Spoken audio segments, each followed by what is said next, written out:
ಈ ಎಲ್ಲ ಕಾರಣಗಳಿಗೋಸ್ಕರನೇ big Boss season 12ರ ವಿನ್ನರ್ ಆಗಲಿಕ್ಕೆ ಗಿಲ್ಲಿಗೆ ಸಾಧ್ಯನೇ ಇಲ್ಲ.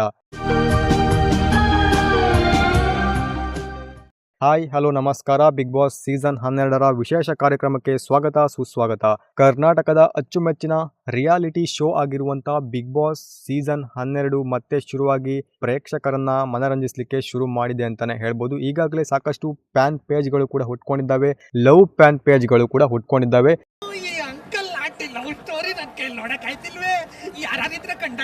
ಆ ಸ್ಪರ್ಧೆ ವಿನ್ ಆಗಬೇಕು, ಈ ಸ್ಪರ್ಧೆ ವಿನ್ ಆಗಬೇಕು ಅಂತ ಹೇಳಿ ಕಾಂಪಿಟೇಷನ್ ಶುರುವಾಗಿದೆ. ತುಂಬಾನೇ ಜೋರಾಗಿ ಕೂಡ ವೋಟಿಂಗ್ ಕೂಡ ಆಗ್ತಾ ಇದೆ ಸ್ಪರ್ಧೆಗಳನ್ನ ಉಳಿಸ್ಕೊಳ್ಬೇಕು ಅಂತ ಹೇಳಿ. ಹೀಗಿರುವಾಗಲೇ ಎಲ್ಲ ಸೀಸನ್ಗಳಲ್ಲೂ ಕೂಡ ಕಟ್ಟ ಕಡೆಯದಾಗಿ ಕಾಡುವ ಪ್ರಶ್ನೆ ರೀತಿಯಲ್ಲಿ ಸೀಸನ್ 12ಕ್ಕೂ ಕೂಡ ಕಟ್ಟ ಕಡೆಯದಾಗಿ ಕಾಡುವ ಪ್ರಶ್ನೆ, ಸೀಸನ್ 12ರ ವಿನ್ನರ್ ಆಗುವಂತಹ ಸ್ಪರ್ಧಿ ಯಾರು, ಯಾಕೆ ಅವರು ವಿನ್ನರ್ ಆಗಬೇಕು. ಈಗಾಗಲೇ ಎಲ್ಲ ಸೀಸನ್ಗಳಲ್ಲೂ ಕೂಡ ಆಲ್ಮೋಸ್ಟ್ ಒಂದು 20ರಿಂದ 30 ದಿನಗಳ ಒಳಗೇನೆ ಈ ಸ್ಪರ್ಧಿ ಬಹುತೇಕವಾಗಿ ವಿನ್ನರ್ ಆಗಬಹುದು ಅಂತ ಹೇಳಿ ಡಿಸೈಡ್ ಮಾಡಿರ್ತಾರೆ. ಆ ರೀತಿಯಾಗಿಯೇ ವಿನ್ನರ್ ಆಗ್ತಾರೆ, ಅದು ಕೂಡ ಹೌದು. ಆದ್ರೆ ಈ ಬಾರಿಯ ಬಿಗ್ ಬಾಸ್ ಸೀಸನ್ ತುಂಬಾನೇ ವಿಶೇಷವಾಗಿ ಕೂಡಿದೆ ಅಂತಾನೆ ಹೇಳ್ಬೋದು. ಎಲ್ಲ ಸೀಸನ್ಗಳಂತೆ ಈ ಸೀಸನ್ ನಲ್ಲೂ ಕೂಡ ತುಂಬಾನೇ ಚಾಪ ಮೂಡಿಸ್ತಿರುವಂತಹ ಸ್ಪರ್ಧಿ ಯಾರಪ್ಪ ಅಂದ್ರೆ ಅದು ಗಿಲ್ಲಿ ನಟ ಅಂತಾನೆ ಹೇಳ್ಬೋದು. ನಟರಾಜ್ ಅವರು ಬಿಗ್ ಬಾಸ್ ಸೀಸನ್ 12ರಲ್ಲಿ ತುಂಬಾನೇ ಒಂದು ಚಾಪನ್ನ ಮೂಡಿಸ್ತಾ ಇರುವಂತಹ ಸ್ಪರ್ಧಿ. ಹಾಗಂತ ಹೇಳಿ ಗಿಲ್ಲಿ ಅವರೇ ಬಿಗ್ ಬಾಸ್ ಸೀಸನ್ 12ರ ವಿನ್ನರ್ ಆಗ್ತಾರ ಕೇಳಿದ್ರೆ 100% ನೋ ಅಂತ ನಾನು ಹೇಳ್ತೀನಿ. ಏನು ಅರ್ಥವೇ ಆಗ್ತಿಲ್ವೇ ಈ ಕೇಸು? ಎಳೆ ಮಗು ಆಗಿದ್ದಿದ್ರೆ ಓಕೆ, ಅದಕ್ಕೆ ಸಾಕಷ್ಟು ಕಾರಣಗಳು ಕೂಡ ಇದ್ದಾವೆ. ಅದನ್ನ ಡಿಸ್ಕಸ್ ಮಾಡ್ತಾ ಹೋಗೋಣ. ವಿಡಿಯೋ ತುಂಬಾನೇ ಇಂಟ್ರೆಸ್ಟಿಂಗ್ ಆಗಿದೆ. ಯಾವುದೇ ಕಾರಣಕ್ಕೂ ಯಾರು ಕೂಡ ಮಿಸ್ ಮಾಡದೆ ಕೊನೆ ತನಕ ನೋಡಿ. ಯಾವುದೇ ಸ್ಪರ್ಧೆ ಆಗಿರಲಿ, ಪ್ರೇಕ್ಷಕರ ಮುಂದೆ ಆತ ಸ್ಟಾರ್ಟಿಂಗ್ ಸ್ಟೇಜ್ ನಲ್ಲಿಯೇ ಒಂದು ಒಳ್ಳೆಯ ಅಪಿನಿಯನ್ನ ಕ್ರಿಯೇಟ್ ಮಾಡ್ಕೊಂಡ ಅಂದ್ರೆ 100% ಆ ಒಂದು ಸ್ಪರ್ಧಿ ಟಾಪ್ 5 ನಲ್ಲಿ ಖಂಡಿತವಾಗ್ಲೂ ಹೋಗ್ತಾರೆ. ಅದಕ್ಕೆ ಜನ ಕೂಡ ಸಪೋರ್ಟ್ ಮಾಡೇ ಮಾಡ್ತಾರೆ. ಆದ್ರೆ ಈ ಟಾಪ್ 2 ಪೊಸಿಷನ್ ಇದೆಯಲ್ವಾ, ಇದು ತುಂಬಾನೇ ಕ್ರಿಟಿಕಲ್ ಹಾಗೆ ಡೇಂಜರಸ್ ಕೂಡ ಹೌದು. ಸ್ಪರ್ಧಿಗಳ ಕೆಲವೊಂದು ಮಿಸ್ಟೇಕ್ ಗಳಿಂದಲೇ ಆ ಸ್ಪರ್ಧಿಗಳು ಟಾಪ್ 2 ನಿಂದ ಆಚೆ ಹೋಗುವಂತಹ ಸಾಧ್ಯತೆಗಳು ಜಾಸ್ತಿ ಇರುತ್ತೆ. ಅದು ಕೂಡ ಆಗಿದೆ ಸಾಕಷ್ಟು ಸೀಸನ್ಗಳಲ್ಲಿ. ಹೀಗಿರ್ಬೇಕಾದ್ರೆ ಕೇವಲ ಒಂದೇ ಒಂದು ಗುಣದಿಂದ ಆ ಸ್ಪರ್ಧಿ ವಿನ್ನರ್ ಆಗ್ಲೇಬೇಕು ಅಂತ ಹೇಳಿ ಡಿಸೈಡ್ ಮಾಡ್ಲಿಕ್ಕೆ ಸಾಧ್ಯನೇ ಇಲ್ಲ. ಇನ್ನೂ ಕೂಡ 100 ಡೇಸ್, ಆಲ್ಮೋಸ್ಟ್ 100 ಡೇಸ್ ಬಾಕಿ ಇದೆ ಬಿಗ್ ಬಾಸ್ ಮನೆಯಲ್ಲಿ. ಯಾವ ಸ್ಪರ್ಧೆ ಬೇಕಾದ್ರೂ ಮೇಲ್ಗಡೆ ಹೋಗ್ಬೋದು, ಯಾವ ಸ್ಪರ್ಧೆ ಬೇಕಾದ್ರೂ ಕೆಳಗಡೆ ಬರ್ಬೋದು, ಹೇಳಲಿಕ್ಕೆ ಸಾಧ್ಯ ಇಲ್ಲ. ಬಿಗ್ ಬಾಸ್ ಒಂಥರ ಹಾವು ಏಣಿ ಆಟ ಇದ್ದ ಹಾಗೆ, ಯಾವಾಗ ಯಾವ ಕಾಳು ಮೇಲೋಗುತ್ತೆ, ಯಾವ ಕಾಯಿ ಕೆಳಗಡೆ ಬರುತ್ತೆ ಹೇಳಲಿಕ್ಕೆ ಸಾಧ್ಯನೇ ಇಲ್ಲ. ಅವರವರ ಒಂದು ಕ್ಯಾರೆಕ್ಟರ್, ಅವರವರ ಒಂದು ಡೆಡಿಕೇಶನ್, ಅದು ತುಂಬಾನೇ ಮುಖ್ಯ ಆಗುತ್ತೆ ಬಿಗ್ ಬಾಸ್ ಮನೆಯಲ್ಲಿ. ಹಾಗಿದ್ರೆ ಯಾಕೆ ಗಿಲ್ಲಿ ಬಿಗ್ ಬಾಸ್ ಸೀಸನ್ 12ರ ವಿನ್ನರ್ ಆಗ್ಲಿಕ್ಕೆ ಸಾಧ್ಯತೆಗಳು ಕಮ್ಮಿ ಇದ್ದಾವೆ ಅಂತ ಹೇಳಿ ನೋಡ್ತಾ ಹೋಗೋದಾದ್ರೆ, ನನಗೆ ಅವರಲ್ಲಿ ಸಾಕಷ್ಟು ಫಾಲ್ಟ್ಗಳು ಕಾಣಿಸ್ತಾ ಹೋಗುತ್ತೆ. ಒಂದು, ಯಾವಾಗಲೂ ಕೂಡ ಅವರು ಕಾಮಿಡಿ ಮಾಡ್ತಾನೆ ಇರ್ತಾರೆ. ತುಂಬಾ ಸೀರಿಯಸ್ ಆಗಿರುವಂತದ್ದು ನಾನು ನೋಡ್ಲೇ ಇಲ್ಲ. ಯಾವಾಗಲೂ ಕೂಡ ಅವರು ಕಾಮಿಡಿ ಮಾಡ್ಕೊಂಡೇ ಇರ್ತಾರೆ. ಸೀರಿಯಸ್ ಟೈಮಲ್ಲೂ ಕೂಡ ಕಾಮಿಡಿ ಮಾಡ್ತಾರೆ. ಕೆಲವೊಂದು ಸಮಯದಲ್ಲಿ ಅನಗತ್ಯವಾಗಿ ಕೂಡ ಕಾಮಿಡಿ ಮಾಡ್ತಾ ಹೋಗ್ತಾರೆ. ಅದು ಕೂಡ ಕೆಲವೊಮ್ಮೆ ನನಗೆ ಅನ್ಸುತ್ತೆ ಅಲ್ಲಿ ಬೇಕಾಗಿರ್ಲಿಲ್ಲ ಅದು ಅಂತ ಕೂಡ ಅನ್ಸುತ್ತೆ. ಇದು ಒಂದು ಪಾಯಿಂಟ್ ಆಗುತ್ತೆ. ಇನ್ನೊಂದು, ಒಬ್ಬ ಸ್ಪರ್ಧಿ ವಿನ್ನರ್ ಆಗಬೇಕು ಅಂದ್ರೆ ಆತ ಟಾಸ್ಕ್ಗಳಲ್ಲಿ ತುಂಬಾ ಚೆನ್ನಾಗಿ ಪರ್ಫಾರ್ಮ್ ಮಾಡಬೇಕು. ಸಿಕ್ಕಿರುವಂಥ ಅವಕಾಶಗಳಲ್ಲಿ ನಾನು ಆ ಒಂದು ಆಟವನ್ನು ಆಡ್ತೀನಿ ಅಂತ ಹೇಳಿ ಮುಂದೆ ಹೋಗಬೇಕಾಗುತ್ತೆ, ಎದೆಗಾರಿಕೆ ತೋರಿಸ್ಬೇಕಾಗುತ್ತೆ. ಅದು ಗಿಲ್ಲಿಯಲ್ಲಿ ಕಾಣಿಸ್ತಾ ಇಲ್ಲ.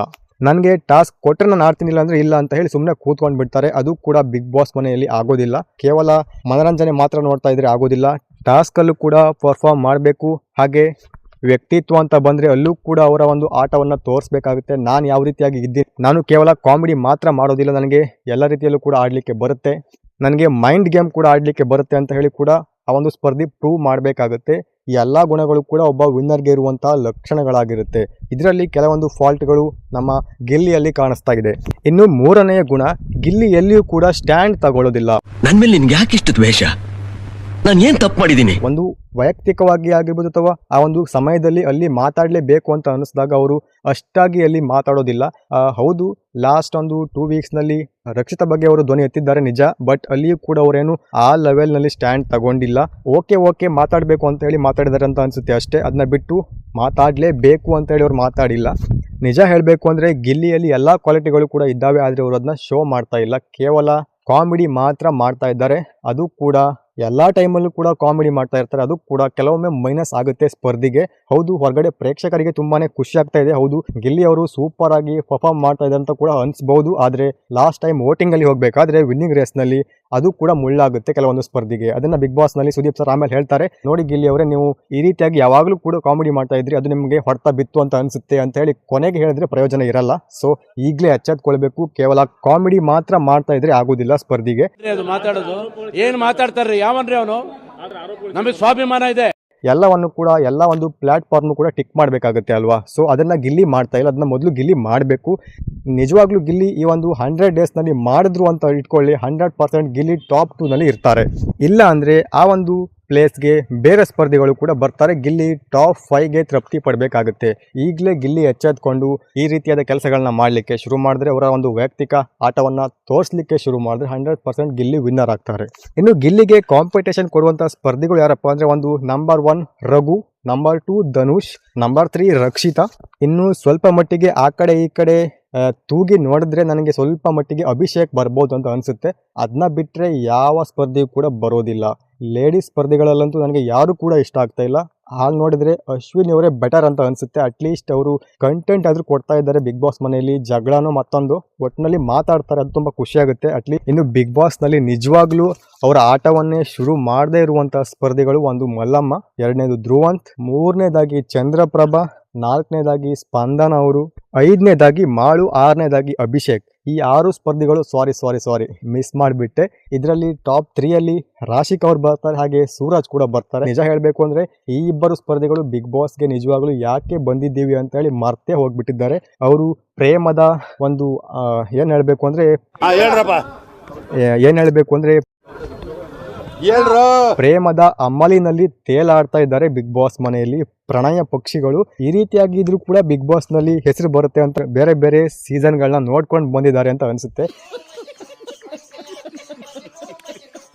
ನಿಜವಾಗ್ಲೂ ಹೇಳ್ತೀನಿ, 100% ತುಂಬಾನೇ ಇರಿಟೇಟಿಂಗ್ ಆಗಿರುವಂತ ಒಂದು ಲವ್ ಬರ್ಡ್ಸ್ ಇವರಿಬ್ರು.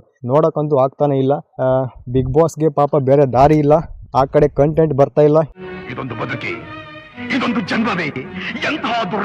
ಯಾವಾಗ್ಲೂ ಕೂಡ ಗಿಲ್ಲಿನ ತೋರಿಸ್ತಾ ಇರ್ಲಿಕ್ಕೆ ಆಗುದಿಲ್ಲ. ಹಾಗಾಗಿ ಇದನ್ನು ಕೂಡ ಸ್ವಲ್ಪ ತೋರಿಸ್ಬೇಕು ಅಂತ ಹೇಳಿ ಇಬ್ಬರು ಲವ್ ಬರ್ಡ್ಸ್ ಗಳನ್ನ ತೋರಿಸ್ತಾ ಇದ್ದಾರೆ. ಅದಂತೂ ನೋಡ್ಲಿಕ್ಕಂತೂ ಸಾಧ್ಯನೇ ಇಲ್ಲ.